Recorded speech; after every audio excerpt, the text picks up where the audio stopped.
We tend to assume that ancient religious systems are full of moral insight. But when you examine Hindu doctrines around caste, you uncover ideas that are not only irrational, they are dangerous. This video peels back those beliefs and shows how they function as a tool of control more than a spiritual system. We begin with the belief that caste is ordained by divine law. In many Hindu traditions, the hierarchical division of society is not merely social, but cosmic. Certain texts, most famously the Manus Mrti, describe rules that God or the divine order supposedly inscribes, dictating that people must remain in the varna or caste into which they are born. The logic is, your birth is no accident, it is destiny, and your duty lies in staying put. This logic collapses under scrutiny. It implies your capacity, your worth, your moral potential. All are predetermined before you even draw a breath. Another odd belief: impurity and purity tied to caste. Many scriptures and commentaries describe certain castes as higher or purer in ritual terms, and others as lower, polluting, or unclean. These are not metaphorical but literal categories. If you belong to certain castes, you are forbidden from entering temples, touching certain persons, participating in rituals, or even sharing food or vessels. This stands in stark contrast to any humane ethics. How can birth determine moral quality or spiritual access? There is also the belief, deeply woven into many traditional teachings, that caste is the result of karma from previous lives. If you are born into a lower caste, it is because of some negative deeds in past lives. Conversely, birth into a high caste is reward for virtue. This idea serves as a spiritual apology for inequality. Suffering is justified. The oppressed deserve their station because of cosmic justice. No room remains for institutional critique, social justice, or moral outrage, because religion has preemptively explained the inequity as fair. In some sectarian interpretations, the notion of twice born, Diviya, arises.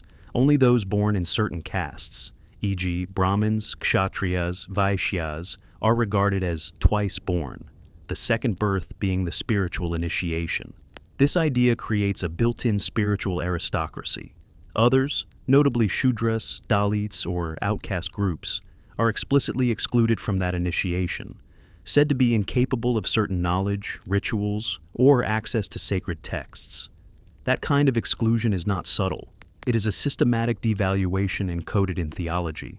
Strange though it sounds, some beliefs go further. The idea that the higher castes merit privileges, not through merit, but through birth, and that the lower castes must perform menial, servile functions forever. The idea is not that these roles are assigned due to capability or choice, but that the cosmos demands it, that the social order as is necessary for the world to function. No room for mobility, critique, or dissent. Let's bring in a real contrast. Swami Vivekananda once said, "In religion there is no caste. Caste is simply a social institution." That observation cuts at the heart of these beliefs. Even those within Hindu tradition sometimes admit that caste is not spiritual truth, but social artifice. Yet Orthodox doctrine continues to treat it as divine. Since independence, India has outlawed caste-based discrimination by law.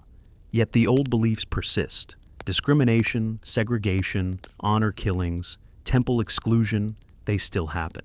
Laws may forbid it, but ideas are sticky.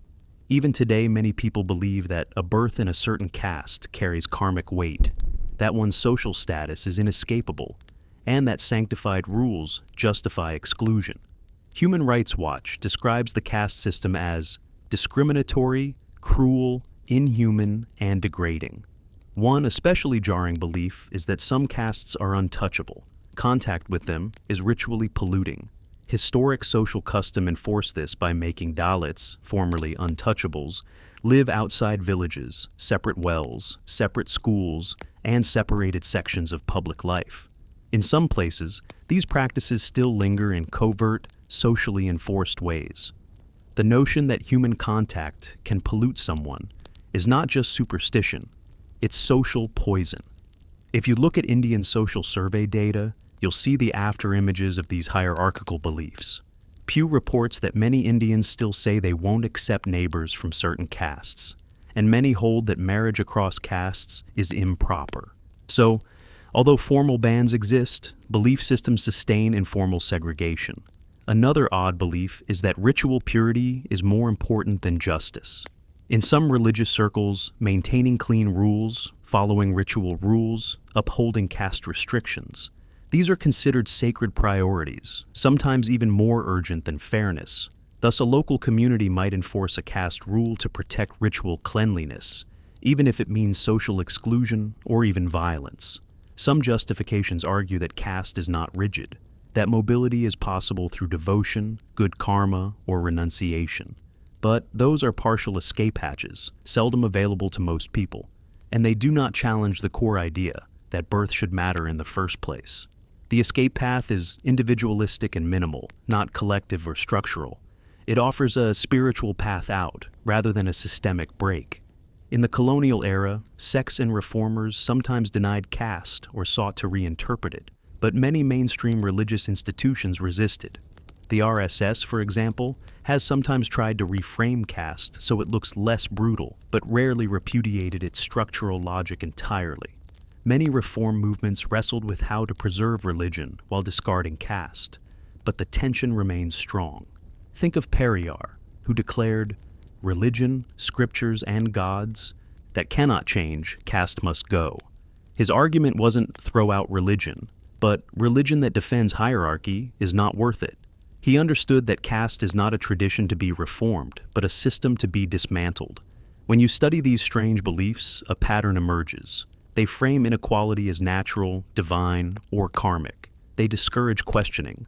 They criminalize dissent as impious. They absorb challenge by religious language. They turn social injustice into spiritual fact. They isolate the suffering, making them believe their fate is personal. That is the power of religious ideology. We must remember, belief systems are learned. They don't emerge from reason alone. They thrive where knowledge is absent, where spiritual authority is unchallenged, where dissent is suppressed under fear of sin. Exposing these Hindu caste beliefs is not an attack on culture.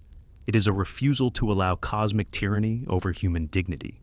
Your voice, your mind, your reason must not be muted by the idea that birth determines value. Every person deserves equal moral respect, free from preordained condemnation. If religion claims the right to assign your worth before you act, it claims power you never consented to. Thank you for listening. Where are you listening from right now? What time of day is it there? Share your thoughts in the comments. I want to hear how these ideas resonate with you.